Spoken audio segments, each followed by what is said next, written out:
আপনারা নিশ্চয়ই একটু আগে শুনেছেন ঢাকা 18 জাতীয় সংসদের নির্বাচনে আমার প্রার্থিতা বৈধ ঘোষণা করা হয়েছে। আলহামদুলিল্লাহ। আমি আল্লাহর কাছে হাজার শুকর করি। অনেকটা কষ্টকর পথ পাড়ি দিতে হলো আবার এই জন্যে। আমি এর আগেও আরও 3-4 বার নির্বাচন করেছি, এই রকম কঠিন হতে দেখিনি কোনো পথ।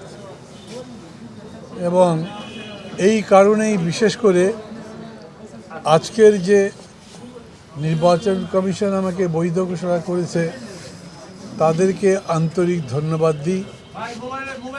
কারণ হচ্ছে নির্বাচন কমিশন যারা যেখানে যতটুকু দায়িত্ব পালন করেন তাদের যথাযথভাবে দায়িত্ব পালন করবার উপরেও একটা গুণমান সম্পন্ন সুষ্ঠু সবার কাছে মোটামুটিভাবে গ্রহণযোগ্য নির্বাচন অনুষ্ঠান সম্ভব।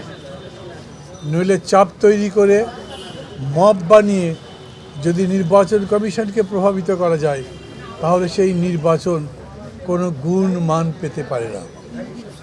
যে জন্যে এতগুলো শহীদ জীবন দিলেন, এত বড় আন্দোলন হলো, সেগুলোর কোনো মূল্য থাকে না।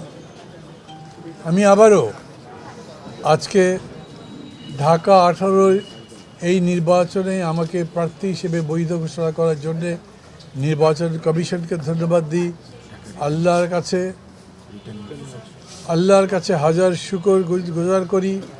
এইখানকার যিনি রিটার্নিং অফিসার ছিলেন জনাব জাকারিয়া, তাকে ধন্যবাদ জানাই।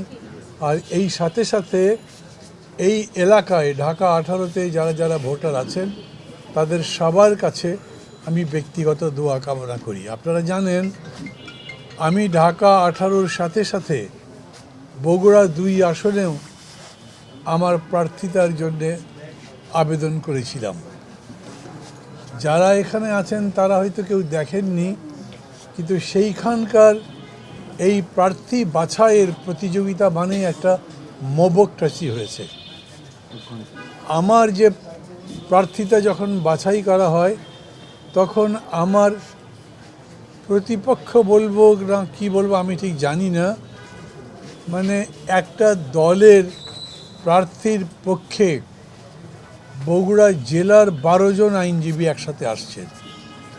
ঢাকার সুপ্রিম কোর্ট সহ 2-3 জন আইনজীবীকে নেওয়া হয়েছে। সহকারী অ্যাটর্নি জেনারেল গেছেন।